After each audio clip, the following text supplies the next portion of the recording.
Halo semuanya, perkenalkan, kami adalah atom dari unsur litium. Namaku proton. Aku elektron, subatom bermuatan negatif. Perkenalkan, aku neutron. BTW, pada tahu nggak nih, atom ini apa? Wah, apa tuh? Kasih tahu dong biar penonton tahu. Oke teman-teman, kami selaku atom akan menjelaskan apa itu atom ya. Jadi, atom itu adalah susunan partikel terkecil yang menyusun semua yang ada di seluruh semesta ini, baik pada benda hidup seperti sapi maupun benda mati seperti air. Menurut Petrucci, atom berasal dari kata atomos. A berarti tidak, dan tomos berarti memotong, yang artinya tidak dapat dibagi lagi. Atom itu sangat kecil. Dia tidak dapat dilihat oleh mata telanjang. Atom hanya dapat diamati dengan bantuan alat khusus, seperti mikroskop elektron dan mikroskop pemindaian atom. Nah, kenapa sih kita harus tahu tentang atom? Pengetahuan tentang atom dan strukturnya membantu manusia memahami berbagai peristiwa di sekitar kita, mulai dari reaksi kimia hingga bahan yang digunakan sehari-hari. Sebagai penyusun terkecil, tentu kita harus paham dengan atom ini. Nah, terdapat beberapa teori tentang atom. Yang pertama adalah teori Dalton pada tahun 1908. Johann Dalton menyatakan bahwa atom adalah partikel kecil penyusun unsur yang tidak dapat dibagi. Atom sejenis memiliki sifat yang sama, dan reaksi kimia hanya merupakan penataan ulang atom tanpa mengubah jumlah masanya.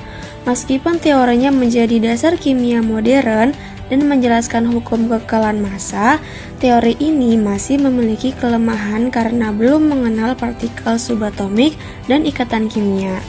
Kedua, ada teori dari J.J. Thomson pada tahun 1904. Berdasarkan penemuan elektron pada percobaan tabung sinar katoda, Thomson menyatakan bahwa atom berupa muatan positif dengan elektron tersebar di dalamnya seperti kismis dalam roti.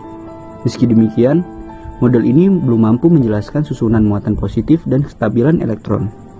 Ketiga, ada teori atom dari Ernest Rutherford pada tahun 1911. Rutherford membuktikan bahwa atom memiliki inti kecil bermuatan positif yang menyumbang hampir seluruh massa atom, dengan elektron bergerak mengelilingi inti seperti planet mengitari matahari. Kelemahan model ini adalah belum mampu menjelaskan kestabilan elektron dan spektrum atom. Keempat, ada teori Niels Bohr pada tahun 1913. Niels Bohr mengembangkan model atom Rutherford dengan teori kuantum yang menyatakan bahwa elektron mengelilingi inti pada lintasan energi tertentu dan hanya dapat berpindah lintasan dengan menyerap atau melepaskan energi. Tiap lintasan memiliki tingkat energi dan jumlah elektron maksimum tertentu sesuai bilangan kuantum dan asas Pauli. Namun, model Bohr hanya mampu menjelaskan atom satu elektron dan tidak dapat menerangkan spektrum atom berelektron banyak serta pembentukan ikatan kimia.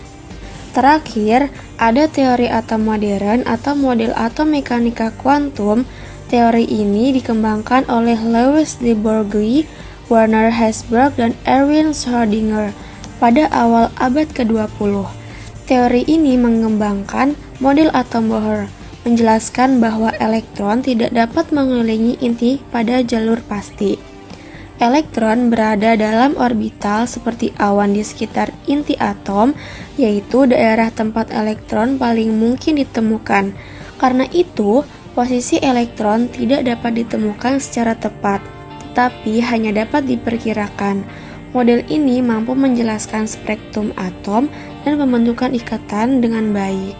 Wah, ternyata banyak sekali ya teori tentang atom ini. Iya, perjalanan sangat panjang sampai lintas abad. Apakah nanti seiring waktu juga bakal ada model atom lagi ya? Bisa saja, karena ilmu pengetahuan terus berkembang dan terus berusaha menggambarkan model atom yang paling akurat. Oh, begitu. BTW, kita belum kenalan lagi nih. Tadi baru tentang atom. Tentang kitanya, belum. Oh iya, kami adalah partikel subatomik dari atom. Aku proton. Aku subatom bermuatan positif. Aku elektron. Subatom bermuatan negatif. Kalian tahu tidak, kalau dalam suatu unsur terdapat jumlah massa dan nomor atom yang mewakili unsur tersebut loh. Yang di atas ini adalah massa atom atau A. Yang di bawah adalah nomor atom atau Z. Massa atom menunjukkan total partikel berat di inti atom, yaitu proton dan neutron, sehingga jumlahnya adalah proton ditambah neutron. Sedangkan nomor atom ditemukan oleh jumlah proton di dalam inti atom, dan inilah yang menemukan jenis unsur tersebut. Jumlahku dan proton adalah sama, tetapi jika tidak, maka atom menjadi bermuatan atau tidak netral. Atom menjadi bermuatan ketika ia kehilangan atau menerima elektron, sehingga jumlah muatan positif dan negatifnya tidak lagi seimbang. Unsur yang bermuatan disebut kation atau ion positif jika kehilangan elektron, dan anion atau ion negatif jika menerima elektron. Muatan atom ditemukan oleh elektron karena elektron berada di luar inti atom dan dapat berpindah atau lepas, sedangkan proton dan neutron tetap berada di dalam inti. Misalnya begini, nomor atom kami, litium adalah 3, sehingga jumlah proton dan elektronnya ada 3. Jika elektronnya pergi 1, maka unsur kami menjadi kation Li+, sehingga kami bermuatan positif. Wah, gak terasa ya, kita sudah ada di penghujung video. Nah, bagaimana teman-teman? Apa kalian sudah mengerti tentang atom dan strukturnya? Semoga dapat dipahami ya. Terima kasih banyak semuanya. Sampai jumpa di lain waktu. Dah.